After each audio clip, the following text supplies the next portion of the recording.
할렐루야. 하나님의 말씀으로 오늘도 승리하시기를 축복합니다. 오늘 하나님의 말씀은 데살로니가 후서 3장 1절에서 5절 말씀입니다. 제가 1절로 5절 말씀을 봉독합니다. 그토록 형제들아, 너희는 우리를 위하여 기도하기를, 주의 말씀이 너희 가운데서와 같이 퍼져나가 영광스럽게 되고, 또한 우리를 부당하고 악한 사람들에게서 건지시옵소서 하라. 믿음은 모든 사람의 것이 아니니라. 주는 미쁘사 너희를 굳건하게 하시고 악한 자에게서 지키시리라. 너희에 대하여는 우리가 명한 것을 너희가 행하고 또 행할 줄을 우리가 주 안에서 확신하노니, 주께서 너희 마음을 인도하여 하나님의 사랑과 그리스도의 인내에 들어가게 하시기를 원하노라. 아멘. 이 본문 말씀으로 기도하는 교회라는 제목으로 하나님의 말씀을 증거합니다. 본문은 바울의 기도 부탁과 권면의 말씀입니다. 먼저 사도 바울은 데살로니가 성도들에게 기도를 부탁하고 있습니다. 그의 겸손한 모습이 잘 나타납니다. 기도의 능력을 신뢰하는 종의 모습이기도 합니다. 신앙생활을 하다 보면 기도가 참 중요하다는 것을 알게 됩니다. 기도는 하나님의 능력을 일상 속에 체험하는 길입니다. 그렇기 때문에 참된 성도, 하나님의 자녀라면 기도할 때 성령님과 동행하는 삶을 살게 되고, 또 기도하지 않을 때 영적 침체가 찾아온다는 것을 직감하게 되는 것입니다. 종교개혁자 마틴 루터는 기도의 능력을 신뢰한 사람이었습니다. 그가 종교개혁을 일으킬 때 하루에 해야 할 일이 많을수록 새벽에 기도하는 시간을 더욱 많이 가졌다는 것입니다. 이처럼 우리가 일상생활을 살아갈 때 스스로의 힘으로 사느냐 아니면 성령님의 능력을 덧입느냐의 그 결정적인 차이는 기도에 있다는 것입니다. 바라기는 우리 모든 성도님들의 삶 속에 기도의 자리를 더욱 사모함으로 일상 가운데 하나님의 임재를 경험하는 복된 성도님들 다 되시기를 간절히 축복합니다. 사도 바울은 그의 모든 사역의 중심에 이 기도가 있었음을 여러 서신서를 통해서 잘 알 수 있습니다. 그 중요성을 알기에 이제 믿은 지 얼마 되지 않은 데살로니가 성도들에게도 기도를 부탁하고 있습니다. 우리의 믿음은 얼마나 많은 시간이 흘렀느냐가 아니라 얼마나 하나님을 깊이 아느냐에 달려 있습니다. 기도의 내용을 함께 보시겠습니다. 1절 말씀입니다. 끝으로 형제들아, 너희는 우리를 위하여 기도하기를, 주의 말씀이 너희 가운데서와 같이 퍼져나가 영광스럽게 되고. 아멘. 예전 성경 이 개역 한글을 보면 주의 말씀이 너희 가운데서와 같이 다름질하여 영광스럽게 되고 라고 되어 있습니다. 데살로니가 성도들에게 바울은 그리스도의 복음을 성령의 능력으로 아주 순조롭게 전한 것 같습니다. 그래서 그들에게도 다른 이들에게 주의 말씀이 너희 가운데서와 같이 다름질하여 영광스럽게 되게 해달라고 기도를 부탁했던 것입니다. 여기서 퍼져나가다, 이 다름질하다라는 동사의 원래의 뜻을 보면 올림픽에서 100m 경기를 할 때의 모습임을 알 수 있습니다. 100m를 뛰는 선수들의 모습처럼 좌우로 흐트러지지 않고 한 방향으로 힘있게 복음이 전파되는 것을 뜻합니다. 그렇습니다. 사도 바울은 이렇게 그리스도의 복음이 한 방향으로 힘차게 전파될 수 있도록 데살로니가 성도들에게 기도를 부탁했던 것입니다. 여기서 우리는 바울의 중심을 볼 수 있습니다. 그의 삶의 중심에는 오직 예수 그리스도만을 증거하고자 하는 열정이 있었습니다. 하나님께서 자신에게 주신 사명이 그리스도의 복음을 바르게 전하는 것이었습니다. 우리도 이 바울의 복음을 향한 열정, 이것을 본받아야 합니다. 바울은 이제 데살로니가 성도들에게 두 번째 기도를 부탁합니다. 2절 말씀입니다. 또한 우리를 부당하고 악한 사람들에게 건지시옵소서 하라. 믿음은 모든 사람의 것이 아니니라. 의를 위하여 박해를 받는 자에 관한 복을 전하셨던 예수님의 말씀처럼 복음을 전할 때 반드시 이 환난과 핍박이 따라온다는 것입니다. 바울은 복음을 전하면서 얼마나 많은 고난을 겪었는지 특별히 고린도 후서 11장에 그의 고난에 대한 얘기가 잘 나오고 있습니다. 바울의 고난장으로 불려지는 고린도 후서 11장을 보면 그가 복음을 전하며 옥에 갇히기도 하고 매도 수없이 맞고 여러 번 죽을 뻔하였던 경험을 이야기하고 있습니다. 그러나 그는 그런 어려움 속에서도 낙심하기보다 오히려 교회를 위해 염려했던 진정한 하나님의 종이었음을 알 수 있습니다. 사도 바울이 데살로니가 성도들에게 이런 악한 자로부터 보호해달라는 중보기도를 부탁하고 있습니다. 여기서 악한 자가 누구인지 정확하지는 않습니다.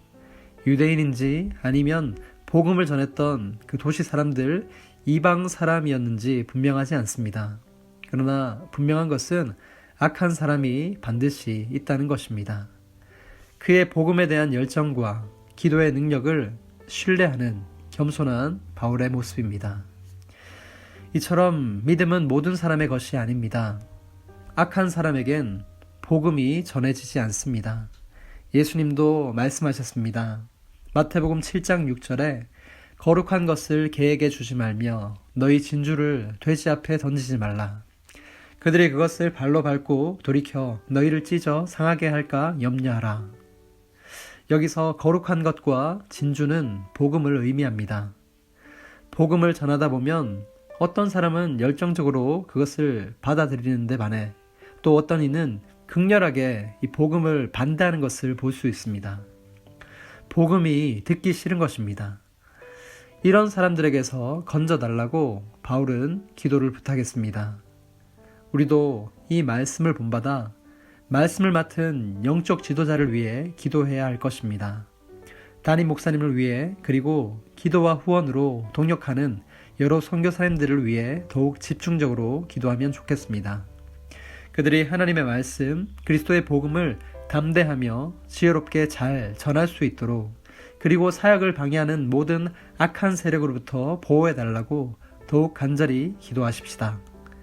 우리가 그렇게 간절히 기도할 때 이 하나님의 교회는 진리의 말씀과 성령의 권능으로 더욱 든든하게 세워줄 줄 믿습니다.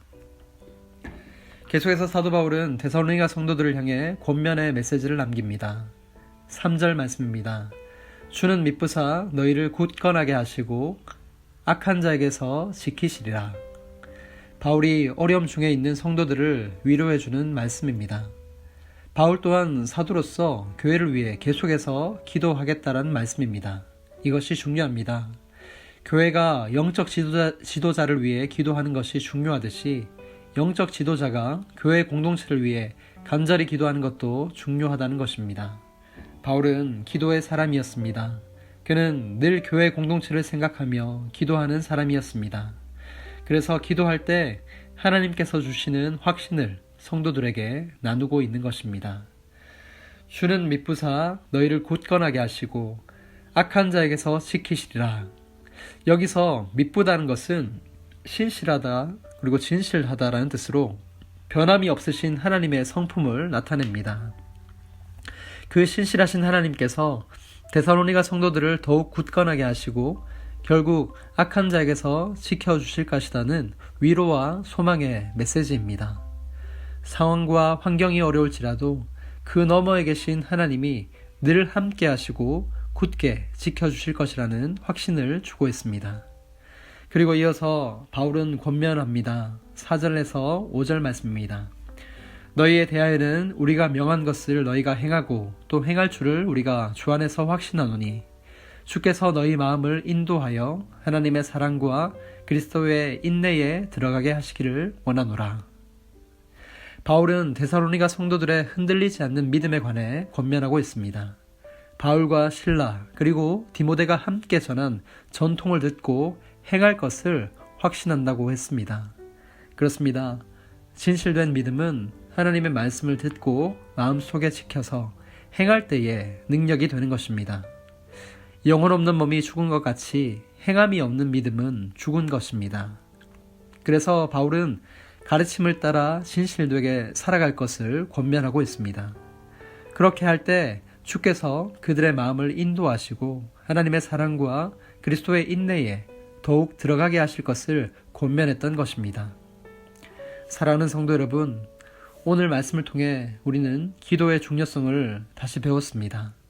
교회는 기도하는 하나님 아버지의 집입니다. 바울은 늘 기도하는 사람이었습니다.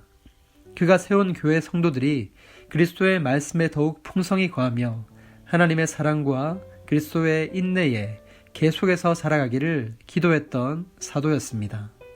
또한 교회가 계속해서 기도할 때 그리스도의 복음이 잘 전파되고 악한 자들로부터 보호받는다는 것을 알게 되었습니다.